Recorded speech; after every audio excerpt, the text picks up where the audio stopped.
Si en ce moment tu as besoin d'un coup de boost pour accomplir des projets sur lesquels tu as du mal à avancer, peut-être parce que la procrastination a pris le dessus, ou juste que c'est super long et chronophage, et du coup c'est difficile d'être rigoureux sur le long terme. Aujourd'hui, je te partage 3 techniques de productivité qui sont très simples à mettre en place pour regagner en concentration. On va démarrer tout de suite avec la première qui est sûrement la plus connue, le Pomodoro. Le concept est super simple, c'est que on va aller alterner des périodes de travail et des périodes de pause. En général, on fait 25 minutes de travail, 5 minutes de pause et on répète. Pendant le temps de travail, on est focus et on se tient à fond à ce moment. On touche pas à son téléphone, on travaille vraiment et ensuite on se relâche pendant les 5 minutes. Et ça, il y a plein de façons de le mettre en place. Ça peut être un timer sur son téléphone, c'est le plus accessible parce que généralement, tout le monde a un téléphone avec un timer. On peut aussi opter pour des timers physiques sur lesquels on se met des périodes de temps et quand on les active, ça lance le compteur. J'avoue que moi, je préfère plutôt ça parce que ça évite de toucher au téléphone et du coup d'ouvrir les réseaux sociaux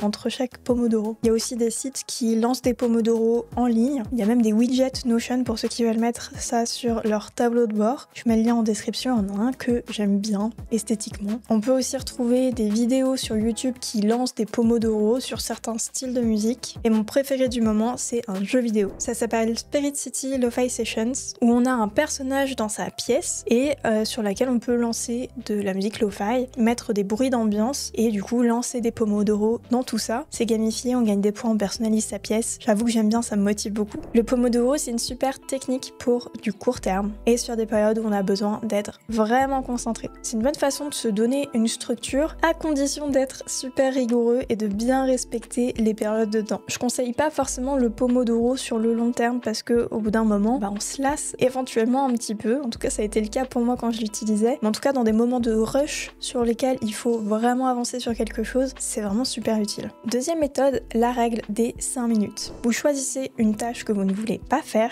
et vous mettez un timer de 5 minutes. Peu importe la taille de la tâche, l'objectif c'est de travailler dessus 5 minutes. Faut savoir que le plus difficile pour faire vraiment une tâche qui ne vous donne pas envie, c'est juste de commencer. Dans ces 5 minutes que vous allez vous accorder pour initier cette tâche, faut vraiment mettre une vraie intention et vraiment donner de vous-même pour commencer à l'accomplir. Et là, le hack et la façon dont vous piégez votre cerveau, c'est que dans ces 5 minutes, avec un petit peu de chance et surtout grâce à votre bonne volonté de bien faire vos 5 minutes, il y a une forte chance que ça crée l'étincelle qui va vous permettre de trouver l'inspiration, de débloquer ce qui vous gênait et donc de vous pousser à aller jusqu'au bout. Et si c'est le cas, là c'est top, vous n'avez plus besoin de ce timer de 5 minutes, vous continuez jusqu'à ce que vous sentiez que soit vous en avez marre, soit vous n'en pouvez plus, mais en tout cas ça vous fera un avancement et vous trompez totalement votre cerveau. Le truc c'est que vous n'irez pas au bout de la tâche que vous procrastinez si vous ne démarrez pas, donc ça c'est une bonne façon de vous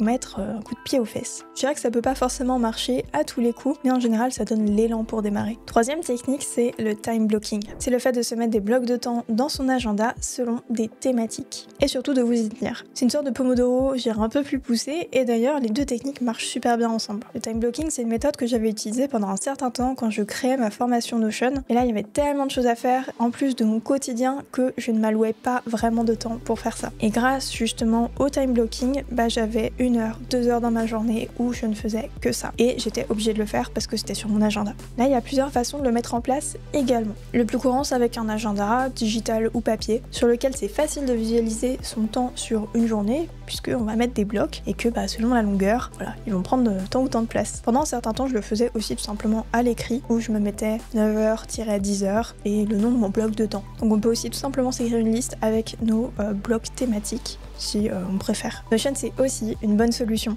J'ai publié une vidéo dédiée au sujet sur ma chaîne que vous pouvez aller voir si vous voulez en savoir un petit peu plus sur comment le faire sur Notion et avec Notion Calendar. Et il y a un modèle gratuit que je vous partage, donc là vous avez tout le package. Après il y a aussi des outils faits exprès comme Structured que j'avais utilisé pendant un certain temps sur mon iPad et j'avais vraiment adoré. C'est pas du tout sponsorisé, j'ai juste passé beaucoup de temps à l'utiliser parce que il est très simple, très visuel et il y a des petites mécaniques qui sont assez motivantes et du coup ma productivité était top. Il y a une version gratuite qui a les fonctionnalités basique, mais moi j'avoue que j'avais opté pour la version Lifetime à 30 €. Et vu tout le temps productif que j'ai passé grâce à l'app, c'était très rentabilisé. J'aime beaucoup cette méthode, comme pour le Pomodoro, plutôt pour des cas spécifiques, à des moments ponctuels sur lesquels il faut que j'ai vraiment de la rigueur. Ça permet de se donner une vraie structure à suivre et c'est assez rassurant parce qu'on a un peu un plan et notre cerveau il adore ça. Démarrer un projet ou n'importe quoi sans avoir de plan précis à suivre, c'est pas facile et surtout ça augmente les chances qu'on s'éparpille. Donc on évite ça, on fait sa liste de tâches et on time block pour être sûr qu'on suit bien le plan. On arrive à la fin de cette liste. Dites-moi en commentaire si vous utilisiez déjà certaines de ces techniques et aussi si vous voulez que je vous en partage d'autres. Mettez un like si ça vous a donné envie d'aller enchaîner votre to-do list. Et maintenant je vous laisse quitter YouTube pour vous y remettre. À très vite.